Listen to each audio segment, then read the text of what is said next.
नमस्कार। देश काल में आपका स्वागत है। मैं हूं मुकेश कुमार। दोस्तों, धीरे धीरे ये बिल्कुल साफ होता जा रहा है कि बीजेपी, उसकी लीडरशिप, या यूं कहें कि मोदी शाह कोई बहुत चमत्कारिक चुनाव जिताने वाले नेता नहीं हैं। अमित शाह के बारे में कहा जाता है कि वो चाणक्य हैं, लेकिन चाणक्य जैसी कोई बात नहीं है। बल्कि असल बात यह है कि उन्होंने चुनाव चोरी करने की जो टैक्टिक्स है, जो रणनीति है, जो योजना है, उस पर परफेक्शन हासिल कर लिया है। वो कैसे चुनाव को जीतना है, वैध तरीके से नहीं, गलत तरीकों से, अवैध तरीके से, उसको उन्होंने परफेक्शन के साथ सीख लिया है और उसको लगातार इम्प्लीमेंट कर रहे हैं। और जिससे ऐसा लगता है कि ये दोनों नेता तो कमाल के हैं, इनका गज़ब का करिश्मा है, गज़ब का जादू है। और पन्ना प्रमुख तक उन्होंने जो सिस्टम बनाया है, उसकी वजह से बीजेपी जीत रही है। मोदी जी के करिश्मे की वजह से जीत रही है, बीजेपी के संगठन की वजह से जीत रही है, या आरएसएस का जो नेटवर्क है देश भर में, उसकी वजह से जीत रही है। लेकिन हाल में जितने भी तथ्य सामने आए हैं, उसने धीरे धीरे करके ये स्पष्ट कर दिया है कि बीजेपी की चुनाव जीतने की रणनीति क्या है, या यूँ कहें कि मॉडस ऑपरेंडी क्या है। उसके कुछ खुलासे तो राहुल गांधी ने लगातार एक के बाद एक 3 प्रेस कॉन्फ्रेंस में कर डाली है। और उसमें उन्होंने, लेकिन उनका फोकस मोटे तौर पर वोटर लिस्ट पर रहा है। हालांकि वो सारी जो पूरी रणनीति है वो उससे जुड़ती हुई नज़र आ रही है। बाकी की चीज़ें भी हैं, उनको भी आज हम देखेंगे। लेकिन वोटर लिस्ट में घालमेल करके उसको कैसे इस्तेमाल करना है चुनाव के लिए, ये अब पूरी चीज़ें सामने आ रही हैं। एक तो ये सामने आ रहा है कि बीजेपी वोटर लिस्ट में चुनाव आयोग की मदद से बड़ा खेल करती है, और फिर जो फर्जी नाम होते हैं या डुप्लीकेट नाम होते हैं, उन पर अपने समर्थकों, अपनी पार्टी के नेताओं, अपने पार्टी के कार्यकर्ताओं को वोट डलवाती है उनसे। तो वो जो वोट होता है वही उनकी जीत को सुनिश्चित करता है। यानी अगर गुजरात में वो इतने बड़े पैमाने पर जीत रहे थे, पिछले चुनाव में जीते हैं, तो निश्चित रूप से जानिए कि ये जो पूरी रणनीति है वो उसकी वजह से जीते होंगे। हालांकि अभी उसकी जांच पड़ताल किसी ने की नहीं है। जब कभी भी होगी तो वो तथ्य सामने आएंगे, सच सामने आएगा। जैसे हरियाणा का सच सामने आया है, जैसे बिहार में एसआईआर के दौरान सच सामने आया है, कर्नाटक में आया है, महाराष्ट्र में आया है, दादर नगर हवेली में आया है। ये तमाम एक एक करके सब जगह से सच्चाई सामने आ रही हैं। तो मोडस ऑपरेंडी क्या है? वोटर लिस्ट में बड़े पैमाने पर खेल करो, फर्जी वोट डालो। जैसा कि राहुल गांधी ने हरियाणा के बारे में कहा कि 25 लाख फर्जी वोटर बनाए गए। इसी तरह से उन्होंने दावा किया कि बिहार में 27 लाख फर्जी वोटर बनाए गए हैं। अब ये जो वोटर बनाए गए हैं वो निश्चित रूप से सारी कंस्टिट्यूंसी में नहीं फैले हैं। बीजेपी ने बहुत ही कैलकुलेट करके उन कंस्टिट्यूंसी को चुना है जहां पर हार जीत का अंतर बहुत कम है। जो भी उसकी अपोजिशन पार्टीज़ हैं, चाहे कांग्रेस हो या दूसरी पार्टियां हों, और उन कंस्टिट्यूंसी में फर्जी वोटर ऐड किए गए हैं और फिर वहां पर फर्जी मतदान करवाया गया है। और उससे बहुत सारी चीज़ें अब सामने आ रही हैं। एक तो ये कि बड़े पैमाने पर देश भर से मतदाताओं को उन राज्यों में भेजा जाता है जहां चुनाव होते हैं।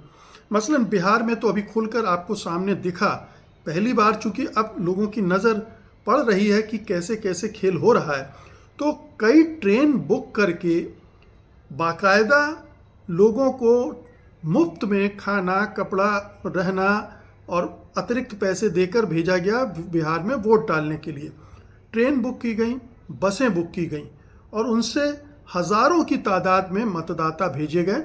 और जाहिर है कि ये मतदाता कुछ खास कंस्टिट्यूंसी को ध्यान में रखकर भेजे गए होंगे, जहां बीजेपी को लग रहा है कि मामूली अंतर से हार जीत होती है, वहां अगर 10, 20, 25 1000 वोटों का खेल करना है, तो इस तरह से करके उन कंस्टिट्यूंसी को जीता जाए। अब प्रधानमंत्री मोदी या अमित शाह जिस तरह से बड़बोले बयान दे रहे हैं बिहार चुनाव को लेकर, उनमें ये आशंका और बलवती होती है। कोई 160 सीट बोल रहा है, कोई 200 सीट बोल रहा है। ये हैरत करने वाली बात है। और जो बम्पर वोटिंग हुई है उसको लेकर भी संदेह पैदा होने लगा है कि ये बम्पर वोटिंग असल में वोटिंग हुई है या मैन्युफैक्चर्ड है। तो एक तो ये है।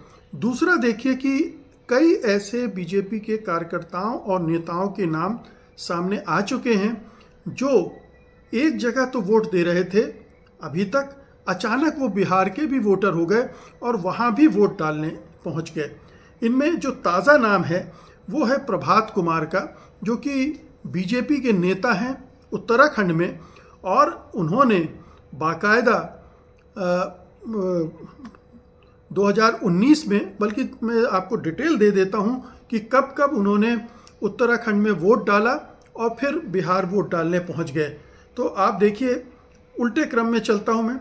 अभी 8 नवंबर को उन्होंने बिहार में वोट डाला, फिर 23 जनवरी 2025 को उन्होंने उत्तराखंड के चुनाव में वोट डाला था, फिर 19 अप्रैल 2024 को उन्होंने उत्तराखंड के 23 जनवरी 2025 को उत्तराखंड के देहरादून म्यूनिसिपल कॉरपोरेशन के चुनाव में वोट डाला। फिर 19 अप्रैल 2024 को उन्होंने लोकसभा के लिए उत्तराखंड से ही वोट डाला। फिर 14 फरवरी 2022 को उन्होंने उत्तराखंड के विधानसभा चुनाव के लिए वोट डाला। इसके पहले 2019 में उत्तराखंड से लोकसभा चुनाव के लिए वोट डाला और 2018 में देहरादून म्यूनिसिपल कॉरपोरेशन इलेक्शन के लिए भी वोट डाला।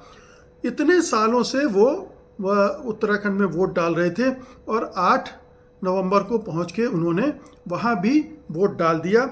और पकड़े इसलिए गए कि जब उन्होंने उत्तराखंड में वोट डाला था तो अपनी उंगली दिखाते हुए अपना एक सोशल मीडिया पर पोस्ट डाला और अब बिहार से भी डाल दिया, तो ये पकड़े गए।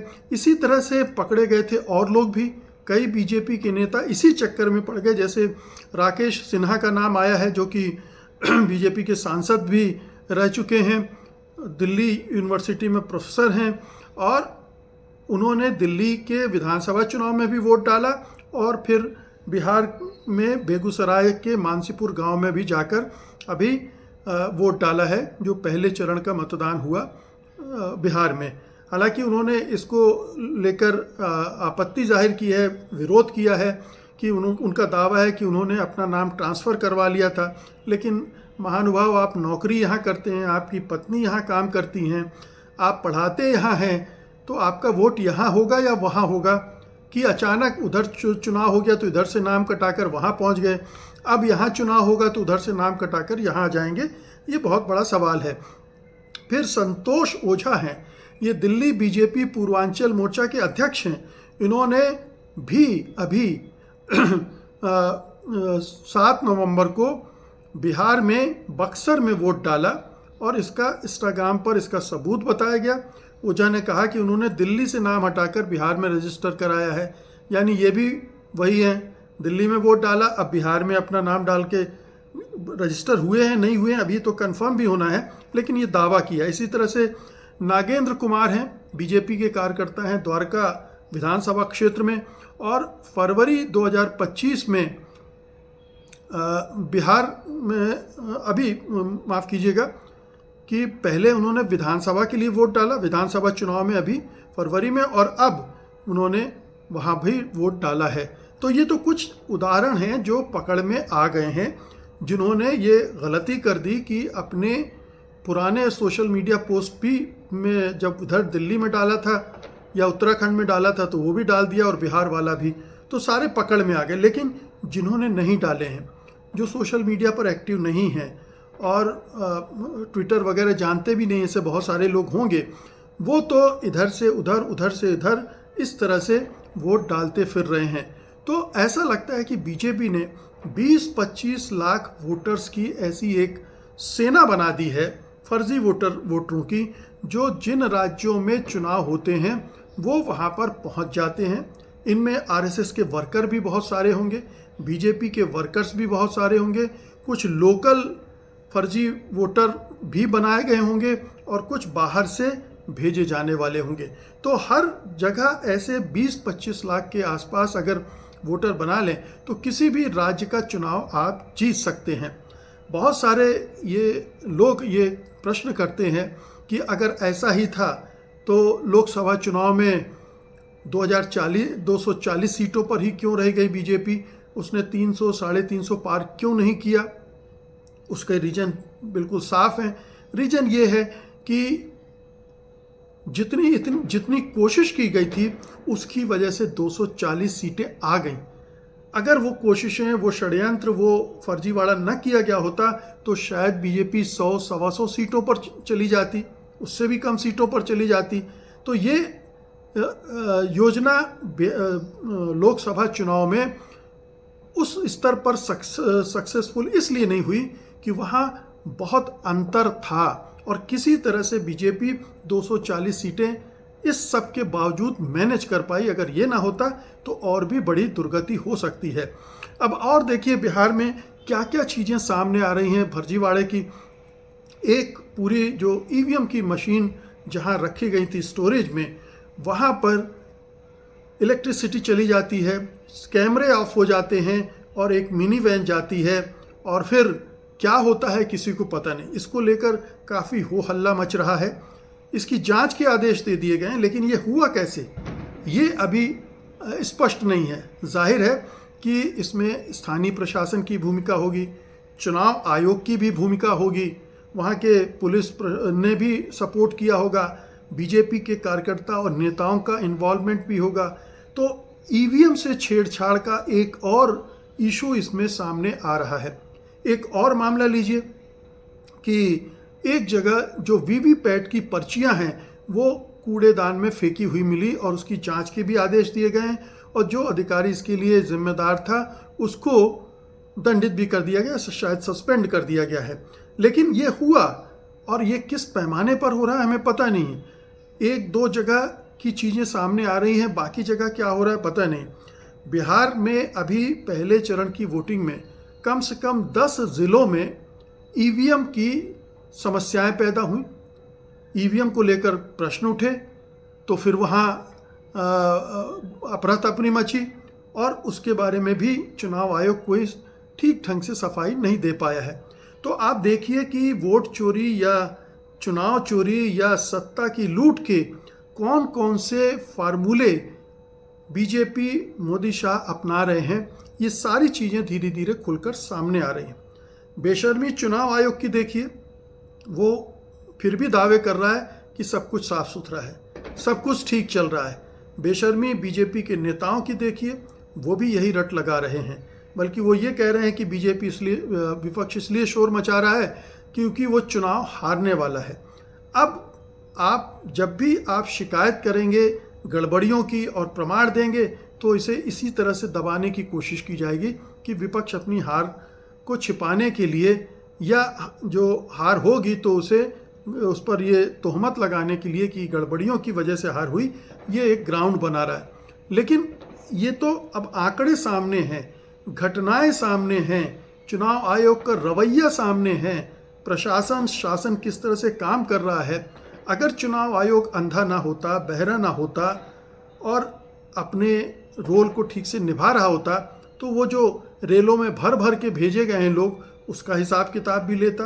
बसों में भर कर ले गए लोग, उनका हिसाब किताब लेता और इतने सारे जो फर्जी वोटर सामने आ रहे हैं उनका भी हिसाब किताब लेगा। लेकिन चुनाव आयोग ने पिछली राहुल गांधी की 3 कॉन्फ्रेंसेस के भी जवाब नहीं दिए हैं। हरियाणा में तो और भी बड़ा आरोप लगा है, उसके बारे में भी चलताऊ जवाब दिया गया है, ठोस उत्तर नहीं आए हैं। ये बताता है कि अब बीजेपी को ये भरोसा नहीं है कि वो अपनी पॉलिसी, अपने कार्यक्रम, अपनी छवि और अपने नेटवर्क के ज़रिए, नेटवर्क मतलब अपने जो पार्टी संगठन हैं उसके ज़रिए चुनाव जीत सकती है और उसे अब गैर लोकतांत्रिक, गैर कानूनी तरीके अपनाने पड़ रहे हैं चुनाव जीतने के लिए। ये चुनाव प्रणाली को भ्रष्ट बनाने का ही नहीं, उसे अवैध बना देने का है और उससे पूरे देश का विश्वास हट जाने का एक वजह बन सकती है। कुछ बहुत सारे पत्रकार और चुनाव विश्लेषक इस तरह की बातें कर रहे हैं कि बिहार में बम्पर मतदान हुआ है और ये बताता है कि लोगों का चुनाव प्रणाली में कितना विश्वास है। अरे मूर्खों, आम मतदाताओं के पास और रास्ता क्या बचा है? वो एकमात्र यही तरीका है कि वोट के ज़रिए जो कुछ भी हो सकता है वो परिवर्तन के लिए कोशिश करें। तो ये एक कोशिश है अंधेरे में। वो भी समझ रहे हैं कि चुनाव किस तरह से हो रहे हैं, चुनाव किस तरह से लूटे और चोरी किए जा रहे हैं, उन्हें साफ पता है। लेकिन एक हल्की सी आस, एक उम्मीद है कि क्या पता शायद हमारा वोट काम कर जाए, और इस उम्मीद में कर रहे हैं। अगर आप देश भर में कोई सर्वे कर लें आज कि चुनाव प्रणाली पर कितने लोगों को भरोसा है, तो हो सकता है कि जो बीजेपी को वोट देने वाले हैं वो भी इससे इनकार कर दें कि ये चुनाव प्रणाली काम कर रही है निष्पक्ष ढंग से और स्वतंत्र रूप से।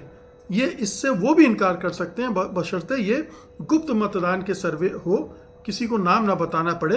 तो इस देश की 80-90% आबादी यही कहेगी कि पिछले 11 सालों में चुनाव प्रणाली को ख़त्म कर दिया गया है, भ्रष्ट कर दिया गया है, और अब उसके ज़रिए कोई बड़ा परिवर्तन असंभव बना दिया गया है। तो इसलिए ये कहना कि अगर लोग मतदान कर रहे हैं तो इसलिए कि उनका चुनाव प्रणाली में यकीन है, ये एक तरह का छलावा है, एक तरह का धोखा है, और ये इस पर कतई भरोसा नहीं किया जाना चाहिए। वापस लौटते हैं।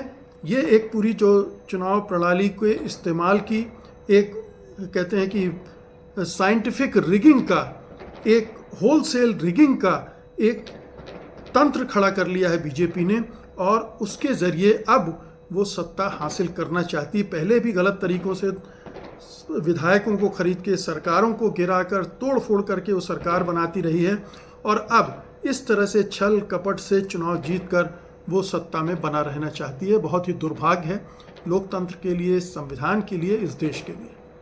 बहुत बहुत शुक्रिया आपका। धन्यवाद। नमस्कार।